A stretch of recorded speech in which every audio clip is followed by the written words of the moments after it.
Okay, I know you had the big win back in May, the big knockout. I guess just how important was it for you to get that result and just get back in the win column? It was real important to me to get back in the win column and get the finish that I was looking for. But right now, I'm trying to reestablish that by getting another one this Saturday. Absolutely. You know, it's interesting because you had a 5-month break before that fight, a 5-month into this one. I'm wondering if that's actually maybe better. Like, are you finding that to be better because you had such a busy last year, but you ended up with a couple setbacks? Man, we be trying to clock in for real, for real. As long as I'm ready, though, that's the biggest thing. You know, they called me for the JDM fight back when, you know, he had fought at the Apex. And I felt like, you know, it was too much of a short time to fight somebody at that, you know, level. So I was just like, hey, let's make it for September, you know what I'm saying, August, and out in Sydney. And when we wasn't able to, you know, make that happen, he had that fight with Kevin Holland, which is whatever. It was a dope fight between both of them. But I really wanted to have that fight, you know, that time. But I really wanted to just make sure that I was prepared and I was ready for anybody that I get into the cage with. But I'm always trying to get out there and fight at the end of the day. Is it tough as a fighter to kind of take that mature approach to your career? Because I know as a fighter, you're just going to be like, yeah, I'll fight anybody, anytime, anywhere. But that's not really necessarily the smart way to manage a career at the highest level. No, not at all. But like I said, though, as long as you have the preparation and you prepare for any opportunity, then you should take it, you know. But if you're not ready, then, yeah, it's not going to be the smartest idea whatsoever. Nice. Back at 170, I mean, is this the future for sure? Have you found it to be difficult? Has it been lifestyle changes? What's it been for you? It's been good, bro. Been a whole lifestyle change. You know, me being able to eat clean and eat better for myself.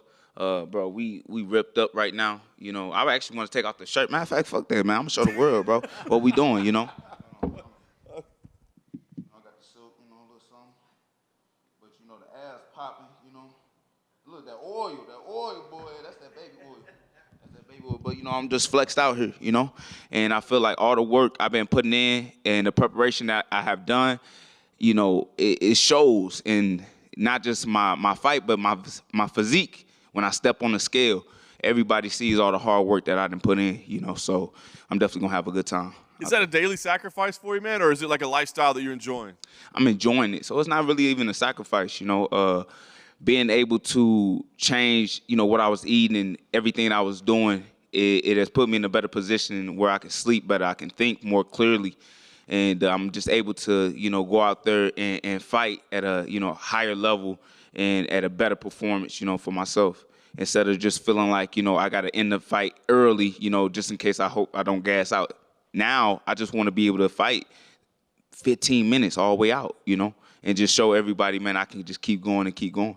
Nice. Talk about the matchup here you have with Alex Morono, a guy that's been around for a while, kind of a gritty veteran. What do you think about him as an opponent? I think he cool, you know. He got a couple decent wins within the organization. He's done, you know, enough to stay in the organization. So my biggest thing is just showing that there's levels to this game.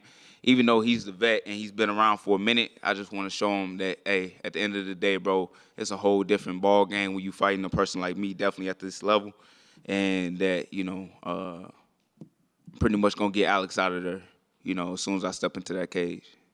You know? Did I read correctly that you're doing an open workout later today? Yeah, man, I'm doing an open workout at Fight Capital. Yeah, at Fight Capital. I didn't pretty much do a lot of promoting for it, which is crazy. I feel like this is not even a fight week for me. It doesn't even feel like a fight week. I think everything that happened just like this, you know, just even seeing the UFC post about it, you know, it just happened so quick. So I still haven't felt like no type of nerves, no type of feeling of whatever.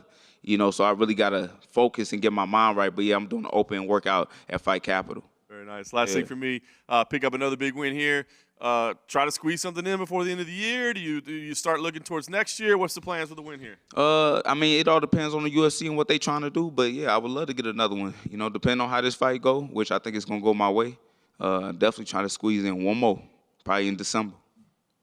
Hey, Joaquin, what do you think of Sean Strickland's title win?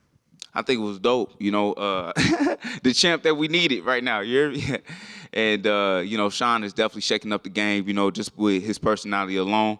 But it showed you as well, you know, it's all mental, you know, it's all mentality. Didn't nobody have Sean pick the win, obviously, with Israel Adesanya being a very dominant, middleweight champion. But Sean was like, fuck that, went over there, Australia, had the mentality that he was like, hey, bro, I'm a, live or die on this, because he walked down Izzy the whole time. And when Izzy just didn't have any type of answer for him, he realized, bro, he's like, bro, I'm about to take this man belt, period. So that actually gives me a lot of motivation myself that I can do the same thing at 170 right now. So, yeah, shout out to Sean, new champ. Obviously, you got some work in at Extreme Couture in the past. Like, was it just cool seeing him get that belt after training with him? Yeah, but like I said, bro, it just shows and it gives a lot of people motivation when you're able to be surrounded by people like that, I just trained with a world champion, even with Jamal, when I was with him. It's just when you surround yourself with people that have that presence, it's just like, all right, I can do the same thing. I can be involved and get myself in the same spot if necessary. The welterweight division finally got that championship fight booked. How do you see that fight going between Leon Edwards and Colby Covington? Oh, it just got booked? I don't know, bro. To be honest with you, it don't make any sense to me. To put some respect on his name, Belal Muhammad should definitely, been fighting for the belt, Colby Covington, be honest with you, I can't even remember the last fight he had. I really can't remember, like, who did he fight last? I'm going to ask y'all a question. Who did he fight last? I can't remember. So regardless of that, I feel like Belal Muhammad should have definitely been up next to fight for the belt. So I don't really know how that Leon and Colby Covington fight goes. But I'd rather have seen Belal fight for that title. Awesome. Thanks, man. Joaquin, anyone that knows about you or follows you knows how adamant you are about fighting Jack Della Maddalena. Have you two had any discussions? Nah, man, be honest with you, bro. And now we finna turn up because, thank you, bro, because you asked a good question. These dudes don't want to promote the fight. And be honest with you, I wanted to promote this whole time with Alex, but he gave me nothing. He ain't got no personality. He ain't got no character. And I feel like a lot of these fighters, man, when they come out here, they get mad because, oh, man, they not showing me doing this. They not showing my highlights. But what are you doing to promote the fight? And I feel like I've been doing it like so often with, whether it's the Chris Curtis fight, whether it's the Nasruddin fight, whether it's Albert Duraev. I put in so much promotion, but these other fighters don't give me nothing back, which make me not even want to do it, Because it's just like, what's the point if the other person in front of me doesn't want to try to help sell this fight too? Because we trying to get everybody to watch this. We on a Grant Dawson and Bobby Green, no disrespect to them card, but how many people come to see that main event? Just to even watch it. They only gonna watch it because it's the UFC, bro, and people just used to it, But what are these fighters doing to help promote? So JDM, I'm really not tripping off of him, because he's not the type of fighter to try to promote himself and put himself in a bigger position. That's it. Is there another guy in the division that you think would match your energy in terms of that type of flow? Kevin Holland. All day. Kevin Holland would definitely match my flow with that, but it's not a lot of fighters that's willing to promote themselves because, in my honest opinion, they don't really believe in themselves, truthfully. Fair enough. And I was just curious for my last one. Two of your former opponents, Nasruddin Imavov and Chris Curtis, fought each other not too long ago and ended in a no contest. What did you make of that fight? It wasn't much to make of it, to be honest with you. Nasruddin did a stupid thing. I think he either poked him in the eye or headbutt. So that was his fault. But I don't have much thoughts on that fight though. Thank you. Yeah. Thanks for taking the time. Yeah. Let me sort of go back to what you were talking about with Hero. Let's just say in a perfect world you could send out a press thing type of release or speak to the people watching this later. How would you like somebody to help you promote a fight? What's the guideline? What you want them to do? With the fighter? Yeah, with anybody. Just my biggest thing. Well, anybody just repost and just pay attention. But as a fighter, as another, athlete, at the end of the day, we work together. We all helping each other. Even though we go in there and we fight each other and we try to, embarrass each other, whatever, knock each other out. At the end of the day, bro, we getting paid with one another. So let's try to get as much money as we can. And the thing is, that's how we get money is by people viewing us. So my biggest thing is to my opponents, my future opponent, to this opponent, is, bro, talk that shit you be talking in the cage or in the, with your coach in the gym, but talking on media. Post about it. You talk about you believe in yourself and what you've been doing, speak about it. And that's how you promote it, And we're going to see about who's, telling the truth at the end of the day. And you figure with people having the platforms now that didn't exist before. It'd be easy work. Crazy. It'd be easy work. And people want to get mad at Jake Paul or Logan Paul and doing what they doing. And yeah, they goofs. They goofballs. I ain't gonna lie. But they talk about it and they promote themselves very well. And I feel like every fighter can learn from that and put themselves in a way better position. I mean, the fact that we just brought them up says they're doing something right. Exactly. We were talking to John about feeling good and in preparation, the weight, everything. So obviously you don't have to get ready if you stay ready. Yeah. How good is it to just be dialed in? Are you even telling some teammates like, man, you got to come eat right like I do. You got to kind of like follow my blueprint because I got it figured out. Well, to be honest with you, it's not a blueprint to this. You know, it's whatever you feel that matches your body type. You know, what you eat, because what I'm eating might not work for the next individual.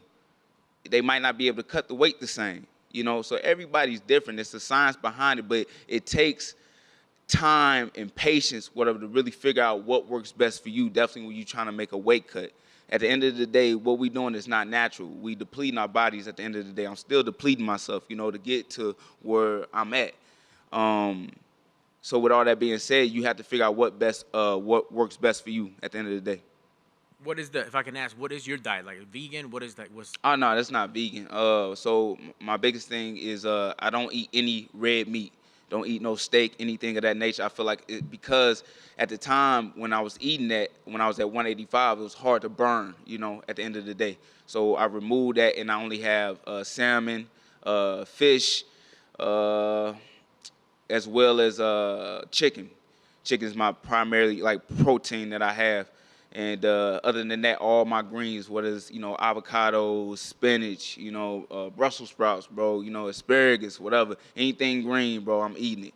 And but it's nothing crazy. Like, it's nothing like to the point where it's a keto diet or it's a whatever. It's like my biggest thing is whatever makes you feel comfortable and makes you feel good and to be able to cut that weight. So I eat a lot of fruit, you know, to rehydrate myself, you know, instead of just drinking Gatorade or drinking Prime or whatever. You know, I eat a lot of watermelon, kiwis, strawberries, and stuff like that to help rehydrate my body. A lot of melons and everything of that nature. But, you know, like I said, you got to find out what works for you at the end of the day. That's awesome, man. Thank you for that. I mean, if I could follow those steps, I might take my shirt off in the middle of the day, too. Yeah, no, most of them, man. Like I said, bro, I work too hard, you know, to not show it off. My biggest thing is, you know, everybody want to think this stuff just comes out of nowhere, man. I've been working like this for a good 2 years, you know, for me, like, to get to where I'm at right now, a good 2 years with the camp that I'm with now, with my team, Murcielago, with Justin Hardick, Nick Simmons. That's my team. And, you know, we worked real hard to put me in position, man, to show the world that I'm going to be the greatest welterweight fighter of all time. That's what's up. And last for me, with your opponent, you mentioned 15 minutes. I know Alex can give you that 15 minutes. When you got that contract or your manager were talking, what was the reaction like? Oh, okay, like we could match up good with Morono. I don't really concern myself with my opponents no more. Like, it's not a competition to me, right? It's just as long as I got somebody to, you know, step in the cage with, bro, we got a dance going on. So it doesn't matter if it was Alex Morono. It doesn't matter if it was JDM. It don't matter if it was Kevin Holland. It don't matter who it is. As long as I got somebody to fight, we good to go. Excellent. Well, Yes, good luck sir. on Saturday. Can't wait to see it. Thank you. Appreciate it. Thank you.